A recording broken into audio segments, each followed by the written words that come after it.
आज मैं करने वाली हूँ अनबॉक्सिंग। लाइक काफ़ी महंगा पड़ा है मेरे को ये है अनबॉक्सिंग। मेरे को जो ये अनबॉक्सिंग है ये पड़ी है 1800 रुपये की। वो है ये मिलिए इनसे। इनको देख के मेरे अंदर जो जो थॉट्स चले हैं आज तक मैंने कभी एक्सपीरियंस नहीं किए हैं ऐसे थॉट्स। एंड पहले तो मैं पहला पेज बिल्कुल नहीं दिखाऊंगी बिकॉज ऑब्वियस सी रीज़न है कि मैं नहीं चाहती कि तुम लोग ये रोल नंबर मेरा डाल के कहें कल को अगर रिज़ल्ट निकलता है तो तुम लोग मेरा रोल नंबर डालो और तुम लोग को पता चले कि मेरे नेगेटिव में नंबर आ रहे हैं। मैं ये नहीं चाहती कि किसी को पता चले कि मेरे नेगेटिव में नंबर आ रहे हैं, इसलिए मैं नहीं दिखाऊंगी पहला पेज। तो छोड़ो, स्टार्ट करता हूँ। तो ये है टेंटरैन, ये हमारा दूसरा page. And I don't no ये क्या था। गाइस मेरे को लिटरली मुझे फिज़िक्स एक क्वेश्चन नहीं आ रहा था।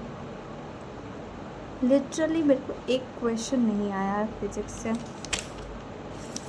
I was so chill about these all things कि भाई क्या ही हो जाएगा, जा रहे हैं पेपर देने, जाके आ जाएंगे पेपर दे के।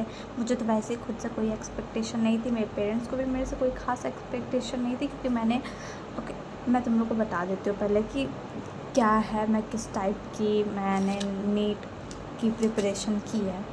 मैं 11-12 ISC बोर्ड से हूँ और मैंने नीट के लिए बिल्कुल नहीं पढ़ा है, मैंने सिर्फ बोर्ड्स के लिए पढ़ा है। मैंने नीट के बारे में बिल्कुल सोचा भी नहीं था, मुझे नीट का पेपर देना ही नहीं था एक्चुअली। बट मेरे पापा he wanted me to give this. उन्होंने कहा कि बेटा नहीं आएगा कुछ, मत करना कुछ भी, तुम बस जाना वहाँ पे और 3 घंटे बैठ के आ जाना, बस तुम देख के आओ कि चीज़ें कैसी होती हैं, पेपर कैसा होता है। तो इतना कह दिया गया है तो आई वाज लाइक चलो कर ही देते हैं। मैंने नीट लेवल का कुछ भी नहीं पढ़ा है, मैंने कॉम्पिटिटिव लेवल का कुछ नहीं पढ़ा है। मैंने ISC बोर्ड के हिसाब से मैंने फिज़िक्स केमिस्ट्री पढ़ी थी, बायो भी पढ़ी थी।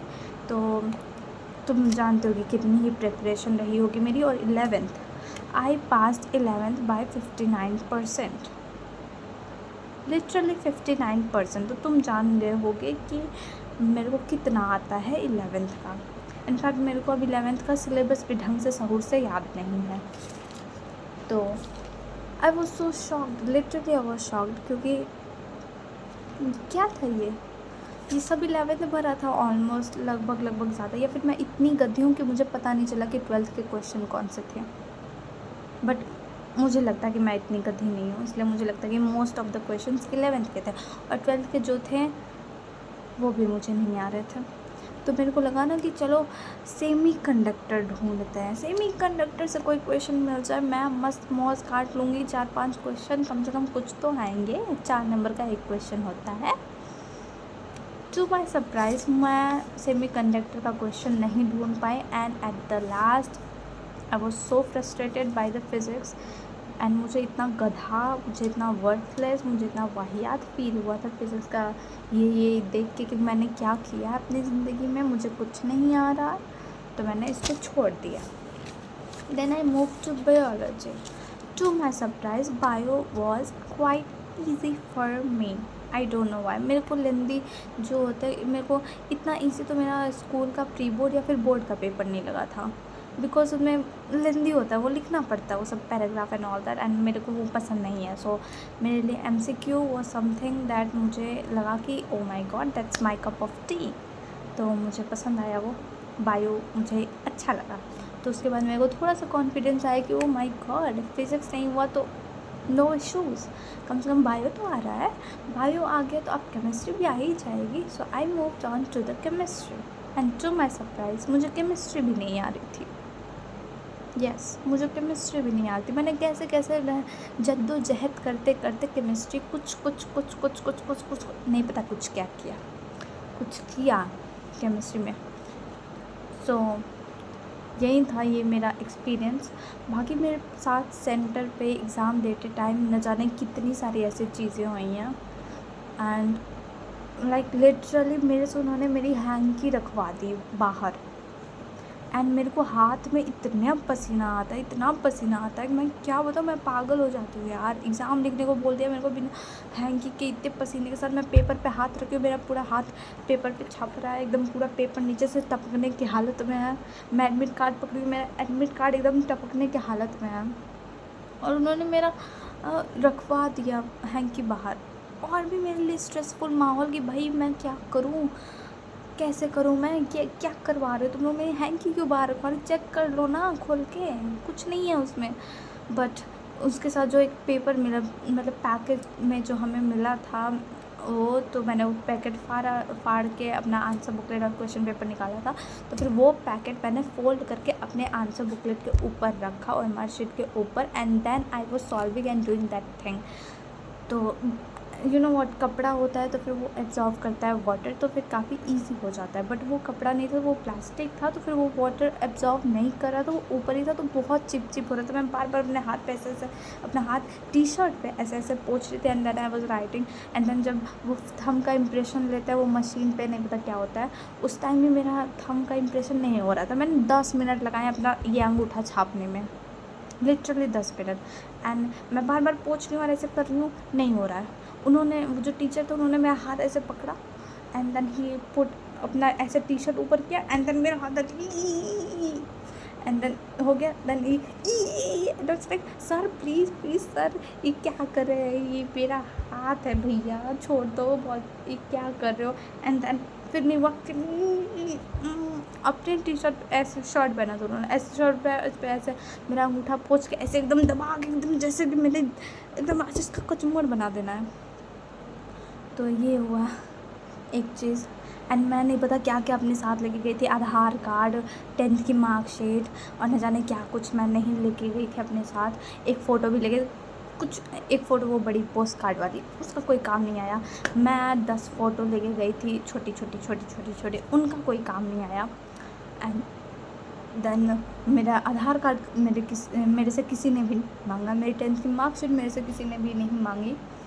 बट मेरे को बस मेरे को एंट्री दे दी। मैं एंट्री के टाइम में जब कपड़े देख रही थी कि लोग कपड़े चेक कर रहे हैं, तो वहाँ मैंने प्रॉपर ऐसे कपड़े का ऐसे बनाया गया था घेर, उसके अंदर लड़कियों को ले जाया जा रहा था और सब कुछ ऐसे ऐसे चेक कर। तो मेरे को लगा कि भाई कपड़े निकलवा के चेक कर रहे हैं, एंड मेरे को फिर से स्ट्रेस होने लगा कि भाई कपड़े निकाल रहे क्या ये लोग। And then one of the girl, like she was my friend, हमारे साथ में ही सेंटर पड़ा था, तो सेम रूम ही था लगभग, थोड़ा सा डिफरेंस था। तो फॉरवर्ड उसने बोला कि नहीं यार पैनिक मत कर, कपड़े नहीं निकलवा रहे हैं ये लोग, बस ऐसे ही चेक करें। एंड देन ओके, तो मैं गई, चेक किया मेरा कपड़ा उन्होंने। फिर मेरे ना ट्राउज़र में उनके पास जब वो आए, तो फिर यहाँ पे वो जो मशीन थी वो टो ऐसे बोली, तो मैं स्ट्रेस में आ गई कि भाई कोई मेटल का चीज़ है क्या। तो मैंने ऐसे देखा तो उसमें कुछ नहीं था। तो तो जो टीचर थी जो भी थी वो चेक कर रही थी, वो बोली कोई बात नहीं, ये चेन है जो ये ट्राउज़र की ना वही आवाज़ कर रही है। तो I was like okay. But then मेरे दिमाग में क्लिक किया कि भाई ये मेरे से पैंट तो नहीं ना निकलवा देंगे मेरे, कि ये ना बोलते कि जाओ तुम अपने पैंट बदल के आओ, नहीं बदल सकते तो यहीं पे निकाल के जाओ अंदर। बट टू माई सरप्राइज़ और not to my surprise, fortunately उन्होंने ऐसा कुछ नहीं कहा। She understood and she was like okay अब तुम जाओ। तो मैं गई अंदर, वहाँ पे फिर ये वाला ड्रामा वहाँ पे हुआ। फिर लाइन लगी थी बहुत बड़ी सारी, तो यहाँ पे यही वाला ड्रामा हुआ। मैं वॉशरूम में गई, भाई साहब उस स्कूल के बच्चे इतने वाहियात हैं। वॉशरूम की दीवार जो थी सारी ऐसी ऐसी चीज़ें लिखी थी ना कि जो मैं तुम्हें बता नहीं सकती और तुम सुन नहीं सकते। Like I discovered really creative गालीज, लाइक इतनी क्रिएटिव गालियाँ होती हैं, मुझे पता नहीं था। लाइक लिटरली मुझे नहीं पता था कि भाई ऐसे भी कोई गाली दे सकता है, ये गाली हो सकती है। मतलब इतना क्रिएटिव, इतना thoughtful, oh my God, that was so thoughtful of them. बाकी देखो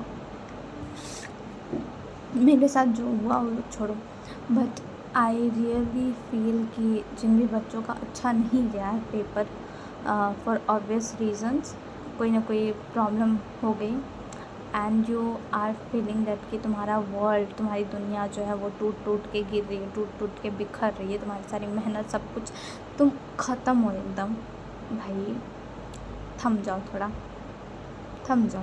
मैं तुम्हें गारंटी दे रही हूँ कि आने वाले 5 सालों में ये रिज़ल्ट तुम्हारे लिए कुछ नहीं मैटर करेगा। ओके, तुम्हारे लिए कोई मैटर नहीं करेगा। बहुत सारे ऐसे मोमेंट्स हमारे लाइफ में होते हैं जब हमें लगता है कि भाई मेरी जान ले लो तुम, पर मुझे इस मोमेंट से बचा लो, मुझे नहीं जीना इसे। तो यही सेम मोमेंट है तुम्हारी लाइफ में आज। एंड फील दैट सॉरो, उसमें भी एक अलग ही मज़ा है बिकॉज तुमने मेहनत की है, और वो सॉरो जो तुम्हें फील हो रही है वो मेहनत की है। वो दुख, वो तकलीफ़ सब मेहनत की हैं। तो वो सब तुम्हारी मेहनत की गवाही दे रही हैं, जो भी तुम्हें दुख तकलीफ़ फील हो रही हैं। तो फिर तुम ना ये मत सोचो कि मेरे साथ ही क्यों, तुम ये सोचो कि जिसने मेहनत की, जिसकी मेहनत ज़्यादा लगी है मेरे से, उसे मिल जाए कम से कम जो वो चाहे। और ये नहीं तो बहुत सारी चीज़ें हैं लाइफ में जो हम करेंगे, हम कर सकते हैं, और हम डेफिनेटली करेंगे, बहुत अच्छा करेंगे हम लाइफ में। और आई नो मैं तुम लोग का दर्द नहीं समझ सकती बिकॉज मैंने तो सिर्फ मज़े मज़े में ही दिए थे, बट फिर भी मेरे को पैनिक हो रहा था। मैंने जब फिज़िक्स का ये सारे क्वेश्चंस देखे तब मेरे को पैनिक हो रहा था, मुझे खुद पे डाउट हो रहा था कि भाई मुझे कुछ नहीं आता, मैं एकदम गधी हूँ, मुझे कुछ नहीं आ रहा इसमें से। तो मैं उस हद तक तुम्हें नहीं समझ सकती जिस हद तक तुम खुद ये चीज़ें जो भी डील कर रहे हो। तो मैं नहीं समझ पाऊँगी, मैं झूठ नहीं कहूँगी तुम्हें, मैं नहीं समझ सकती तुम्हारा दुख, क्योंकि मैंने उस लेवल का एफ़र्ट नहीं दिया था इस एग्ज़ाम के पीछे। बट मैं बता रही हूँ मैंने कुछ एफ़र्ट नहीं दिए थे, बट फिर भी मुझे ये क्वेश्चंस देख के खुद पे सेल्फ डाउट हुआ। इसलिए मैं एक हद तक समझने की कोशिश कर सकती हूँ कि तुम्हें कैसा फ़ील हो रहा है। बाकी और कैसा गया तुम लोग का पेपर, तुम अपना दुख, अपनी तकलीफ़ें तुम कमेंट एकदम खाली है, तुम लिखो, मुझे बताओ, मैं भी जानना चाहती हूँ कि कैसा फ़ील हो रहा है तुम लोग को। बाकी 2-4-10 दिन, तुम 10 दिन तो नहीं, बिकॉज़ अगर तुम लोग COT का तुमने फॉर्म भरा है तो 10 दिन तो तुम नहीं रेस्ट कर सकते, 2-4 दिन रेस्ट कर लो। थोड़ी जो ये सारी दुख और परेशानी वाला माहौल है उन्हें भी एंजॉय करो, क्योंकि हर बार खुशियाँ एंजॉय करना ही सब कुछ नहीं होता, तुम अपने दुखों को भी एंजॉय करो। ये दुख बता रहे हैं कि तुमने मेहनत किया ना, I am really proud of you. और तुम ज़्यादा मत सोचो कि ये हो गया, मैंने अपने पेरेंट्स को ये कर दिया, डिसअपॉइंट कर दिया, वो थम जाओ। अभी तुम किसी के बारे में मत सोचो, पूरे साल तुमने सबके बारे में सोचा है कि इनके लिए मुझे ये करना है, इनके लिए पढ़ना है, मुझे इनको डिसअपॉइंट नहीं करना। अब तुम सिर्फ खुद के बारे में सोचो कि मैं खुद को कैसे इस चीज़ से बाहर निकालूं ताकि मैं आगे ज़िंदगी में आगे बढ़ सकूं। तो इस टाइम थोड़ा सेल्फिश होके सिर्फ खुद के बारे में सोचो। And I am proud of you and bye bye.